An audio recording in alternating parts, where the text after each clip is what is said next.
Di belakang saya udah ada PLTU 2. Kebayang kalau misalkan kami Cirebon ada satu PLTU lagi. 2 aja udah sangat berdampak bagi warga sekitar, baik nelayan ataupun masyarakat petani tambak dan lain sebagainya. Ini putusan pertama kali menggunakan pertimbangan perubahan iklim, di mana perubahan iklim dipikirkan, dilihat sebagai satu ancaman yang harusnya menjadi warning untuk kita semua, baik pemerintah, penerbit izin, untuk mencegah dari awal terjadinya krisis.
Kita ada di mana nih? Ini di jalan proyek PLTU Tanjung Jati A. Rencana PLTU Tanjung Jati A, atau bahasa di masyarakat tempatnya mah rencana PLTU 3 Cirebon.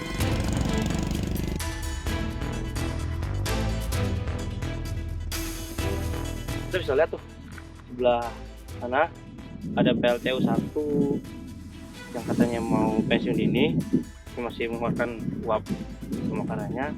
Yang sebelah sini ada PLTU 2 ya, cak turbin dari awal tahun ini. Dan sini sepanjang jalan yang kalian lihat ini jalan proyek rencana PLTU Tanjung Jati A, rencana PLTU Tanjung Jati A Cirebon. Ini udah sampai tepi pantai, udah dibuat jalan proyeknya. Nah, itu fungsinya kami untuk mengawal agar Tanjung Jati A ini keluar dari RUPTL, biar istilahnya tidak dibangun lagi PLTU yang ketiga. Sangat terasa PLTU 2 ini udara Cirebon makin panas, makin pengap polusinya. Juga banyak petani garam yang lahan garam menjadi menghitam karena adanya fly ash. Fly ash itu sisa-sisa pembakaran yang mengudara ke atas lalu ke bawah. Bawahnya itu lahan-lahan atau tambak garam itu sendiri.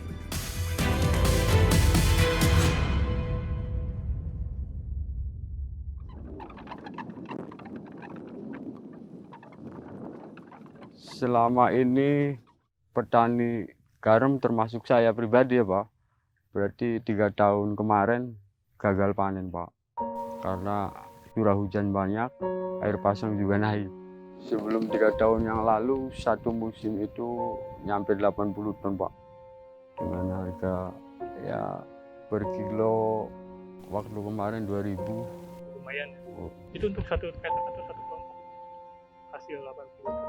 Ini Pak, satu lahan seluas 5.000 meter.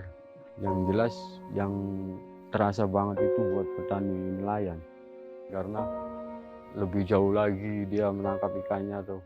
Sebelumnya biasa-biasa baik.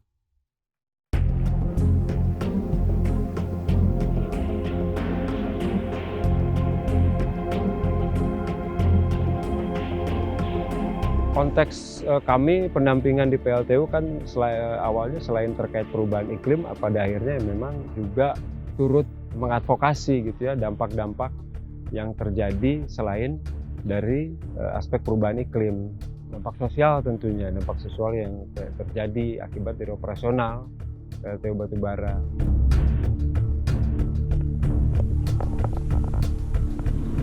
Kami pada akhirnya melakukan upaya gugatan izin lingkungan itu di tahun 2015-an. Kami kami menggugat, waktu itu memang konteksnya kami menggugat izin lingkungan untuk PLTU 2 sebenarnya, bukan yang PLTU 1. Walaupun pada saat itu belum terbangun sebenarnya ya itu, jadi kami berpikiran berpotensi untuk digagalkan lah, seperti itu.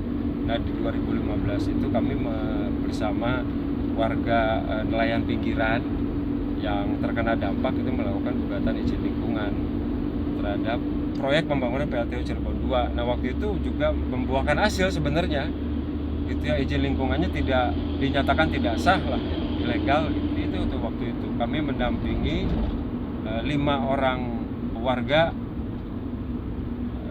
terkena dampak yang berprofesi sebagai nelayan pinggiran untuk melakukan gugatan. Ya kami melihat kan dampaknya seperti yang tadi saya sampaikan. Sebelum beroperasi pun pada saat proyek itu sudah memberikan dampak ya, karena ada ratusan warga yang bergantung hidupnya dari lahan yang difungsikan akhirnya menjadi PLTU batubara. Itu dampak sosial sebenarnya udah muncul karena PLTU batubara ini yang 1 dan 2 ini dibangun di atas lahan-lahan produktif yang diperuntukkan dan dimanfaatkan untuk lahan pertanian. Yang kedua tambak garam dan juga tambak ikan udang. Nah, setelah beralih fungsi otomatis kan tidak bisa bekerja lagi sebenarnya.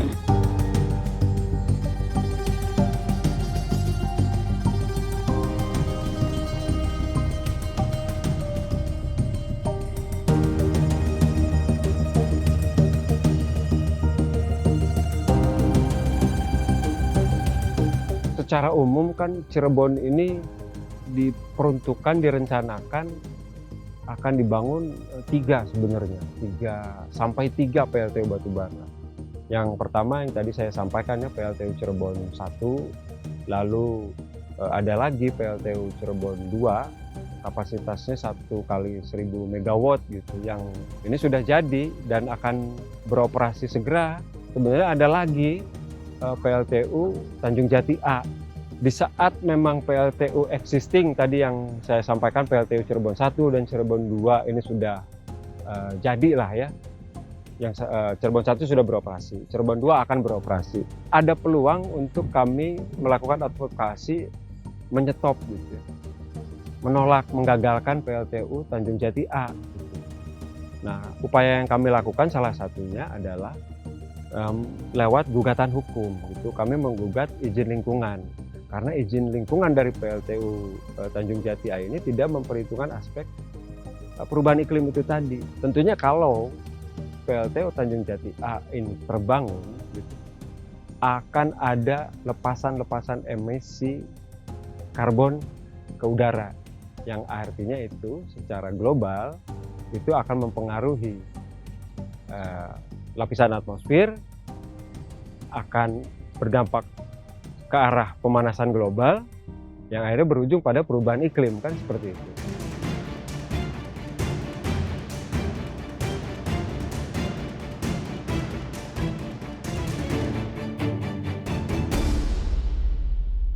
Kami sangat keberatan gitu ya, terlepas itu dari aspek bisnis murah gitu ya, tapi jangan mentang-mentang murah terus mengorbankan lingkungan dan rakyat ya, seperti itu.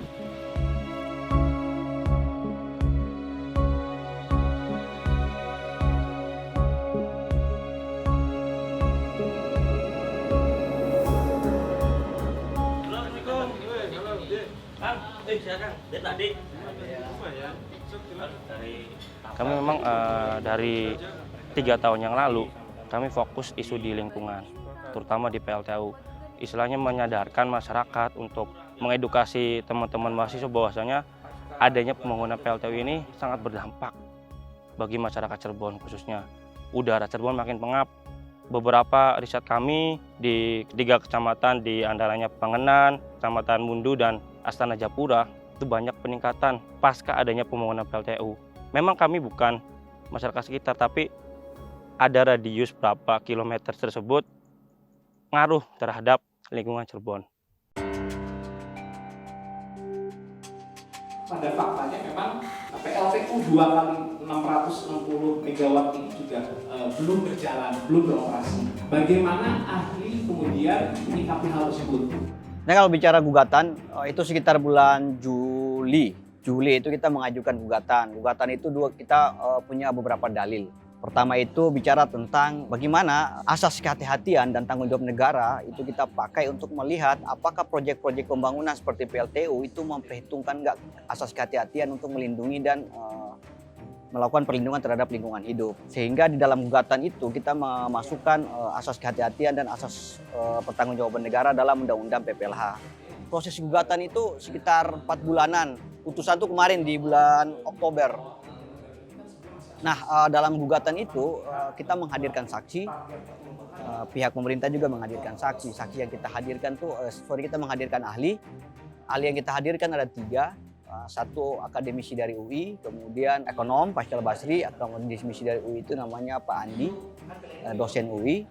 Kemudian ada satu dosen dari Atma Jogja, Pak Chandra, Dewan Chandra. Nah, yang menariknya dalam putusan pengadilan, hakim mengamini apa yang kita dalilkan. Dalam pertimbangan hakim mengatakan seperti ini. Kalau krisis iklim itu nyata, sudah pasti dan dia akan berdampak terhadap kehidupan. Di dalam dokumen AMDAL itu harus menghitung semua potensi-potensi dampak yang ada. Sehingga hakim dalam pertimbangannya mengatakan bahwa kalau misalnya ada satu pembangunan yang belum bisa dihitung, teknologinya, informasinya belum cukup, harus menggunakan asas in debito pro natura, yang artinya adalah kepentingan lingkungan hidup yang harus diutamakan karena itu bicara keselamatan. Harusnya kalau kita sama-sama punya komitmen untuk mencegah krisis iklim, maka putusan ini harusnya menjadi presiden ke semua tingkat kewenangan Mahkamah Agung di peradilan untuk menghitung pertimbangan perubahan iklim dan krisis iklim sebagai hal yang harus diterapkan dalam semua proses peradilan. Itu penting sekali dan itu harus dilakukan. Dalam putusan ini harusnya pemerintah menunjukkan komitnya dengan tidak lagi menerbitkan izin baru.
Udah tahu nih ya, kita kemarin udah dengar gitu kabarnya Tanjung Jati A kan gugatannya menang gitu. Kira-kira dari teman-teman ngapain lagi? Kita perlu ngapain lagi gitu biar benar-benar dibatalin gitu?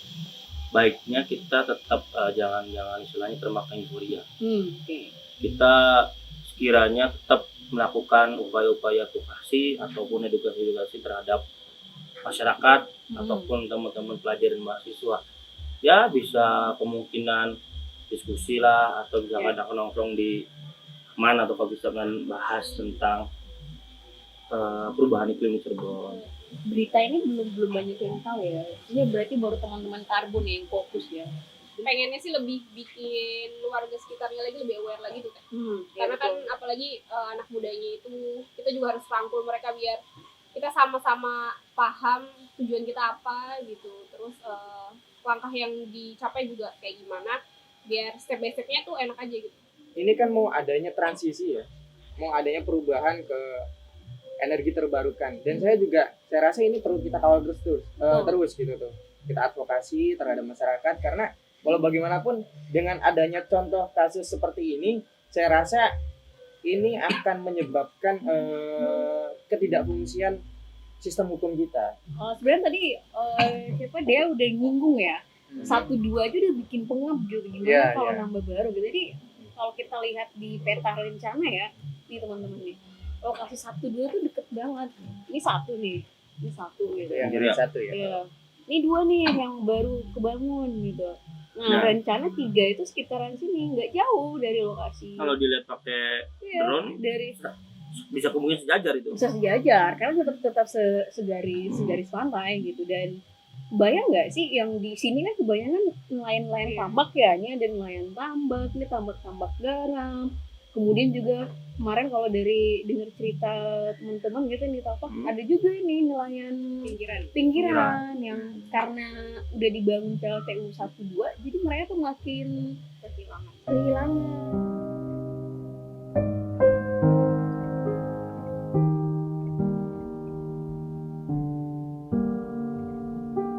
Jujur saja, kami di Cirebon ini sangat rasanya dari dulu tuh makin kesini terasa sangat panas.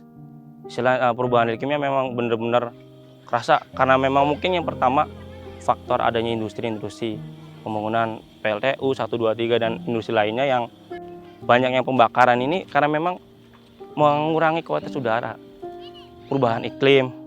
Jadi yang paling kami sangat rasakan itu ya panas, kemudian cuaca yang tidak menentu. Pernyataan dari Direktur PLN, kelebihan untuk di Pulau Jawa itu hampir mencapai 5 gigawatt gitu. Ini merupakan angka kelebihan listrik yang sangat cukup besar. Tetapi pemerintah masih aja nih merencanakan pembangunan PLTU baru. Dan sebenarnya nggak ada urgensi sama sekali gitu. Bisa dibayangkan nggak kelebihan 5 gigawatt ini tidak terpakai, sebagian dipakai atau tidak dipakai sama sekali, PLN tetap harus membayar itu. Dan kita bisa hitung berapa kerugian negara yang bisa dihasilkan, karena tiap-tiap jumlah hitungannya itu beda-beda tergantung kesepakatan antara PLN dan juga pihak penghasil listrik tersebut. Dia jual ke negara berapa. Tapi intinya ada kos kerugian negara di situ yang harus dibayarkan oleh PLN ketika masih memaksakan untuk membangun PLTU baru, termasuk di Tanjung Jati A. Pertanyaannya adalah ketika PLN mengalami kerugian ini, maka siapa yang akan dikorbankan? Kembali lagi, negara dan juga masyarakat. Kita perlu sadarkan pemerintah dan juga kementerian lainnya bahwa jangan ada lagi nih izin-izin atau misalnya rencana pembangunan PLTU baru. Karena selain dampak lingkungannya, justru ini nih, satu poin ini paling penting gitu, merugikan negara gitu. Ini khususnya PLN terkait dengan jual beli listrik. Tapi yang masih ingin kita dorong, Tren Asia dorong dan juga teman-teman koalisi yang lain adalah supaya Tanjung Jati A ini dikeluarkan dalam rencana penyediaan tenaga listrik di Indonesia atau dalam dokumen RUPTL. Karena terakhir RUPTL 2021 itu masih memasukkan Tanjung Jati A sebagai PLTU yang akan dibangun gitu. Sebenarnya Tanjung Jati A ini tidak ada urgensi ya, kenapa pemerintah harus tetap membangun PLTU baru. Padahal untuk di Pulau Jawa sendiri listrik itu sudah kelebihan.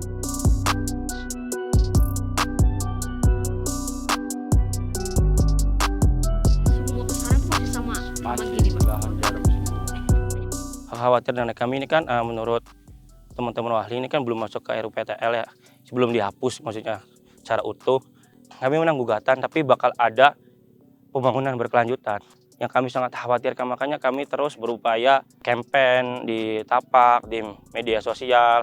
Beberapa bulan yang lalu kami mengundang teman-teman seperti TA, Wali Jabar, FOI Jepang untuk membantu mengedukasi warga sekitar untuk melek terhadap efek samping atau misalkan bahaya dari PLTU ini. Memang nggak bisa dirasakan 1 atau 2 hari, jangka panjang, bahkan 20-30 tahun ke sana gitu kan.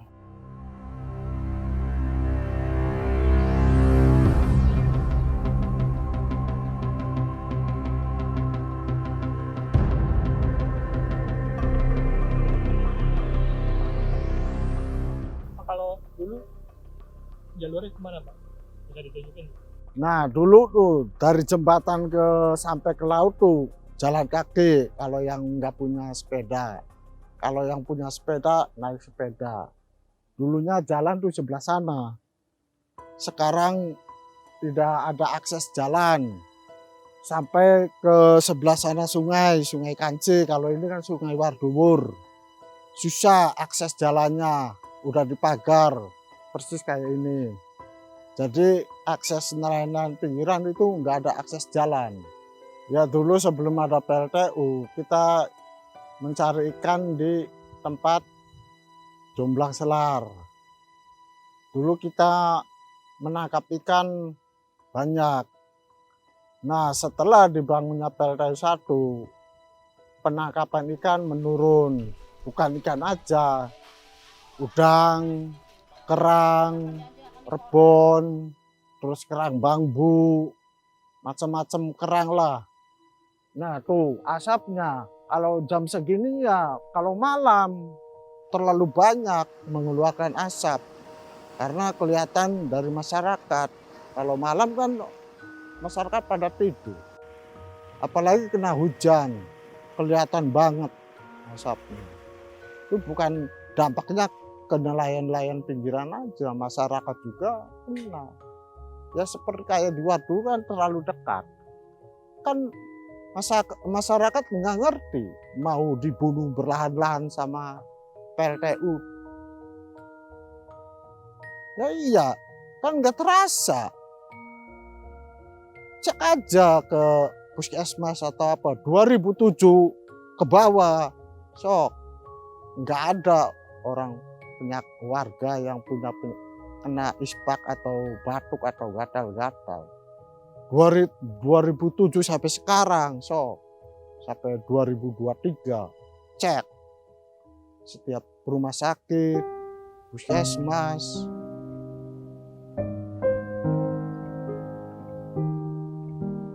Generasi emas bukan hanya untuk sebagai pertumbuhan ekonomi, tapi generasi emas di mana generasi pada saat itu masih bisa juga menikmati, merasakan, menghirup udara bersih, lingkungan yang layak, lingkungan yang bersih, dan tentunya tidak ada lagi penggunaan PLTU baru, tapi kita benar-benar transisi menuju ke energi yang terbarukan. Putusan ini menjadi bukti bahwa perlindungan terhadap lingkungan hidup masih bisa diperjuangkan dan kita nggak boleh menyerah bicara tentang perjuangan terhadap lingkungan hidup, mencegah krisis iklim. Lewat putusan ini menunjukkan bahwa kita punya satu langkah maju, tinggal dikawal secara bersama-sama karena ini bagian daripada pemenuhan hak asasi kita semua.